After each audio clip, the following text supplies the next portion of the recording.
సమాధానపరుచు దేవునికి మహిమ కలుగునుగాక. ప్రియ స్నేహితులందరికీ దివ్య వాక్యోదయం. ఈనాటి పాఠ్యభాగము యోహాను సువార్త 16:33. నాయందు మీకు సమాధానము కలుగునట్లు ఈ మాటలు మీతో చెప్పుచున్నాను. లోకములో మీకు శ్రమ కలుగును, అయినను ధైర్యము తెచ్చుకొనుడి, నేను లోకమును జయించి ఉన్నానెను. లోకాన్ని జయించడంలో 2 భాగాలున్నాయి. ఒకటి మనలో ఉన్నటువంటి లోకాన్ని జయించడం, మరొకటి మనకు వెలుపల ఉన్నటువంటి లోకాన్ని జయించడం. లోకము మనలో ఉన్నంత వరకు వెలుపలి లోకంపై జయాన్ని సాధించలేం. ఆత్మీయంగా మేలుకరమైనటువంటి సహవాసాన్ని మనము కలిగి ఉండాలి. మన బంధువులను, స్నేహితులను మనపై తిరగబడినట్లు సాతానుడు చేస్తాడు.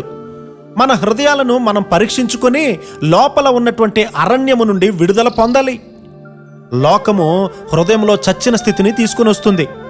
కొందరు వివాహం వరకు ఆత్మీయంగా బాగా ఉంటారు, పెళ్లి సమయంలో వాడబ్రద్దలైనటువంటి వారుగా అయిపోతారు.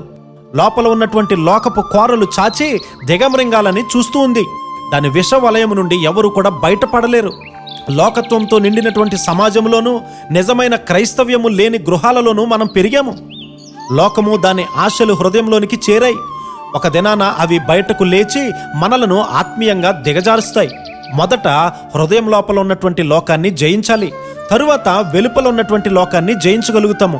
నీలోకి వచ్చేటువంటి తలంపుల గురించి నీవు జాగ్రత్తగా ఉండాలి. హృదయ తలంపులు దేవునివా కావా? సాతాను మన బంధువుల ద్వారా తన తలంపులను మనలో పెట్టాలని చూస్తాడు.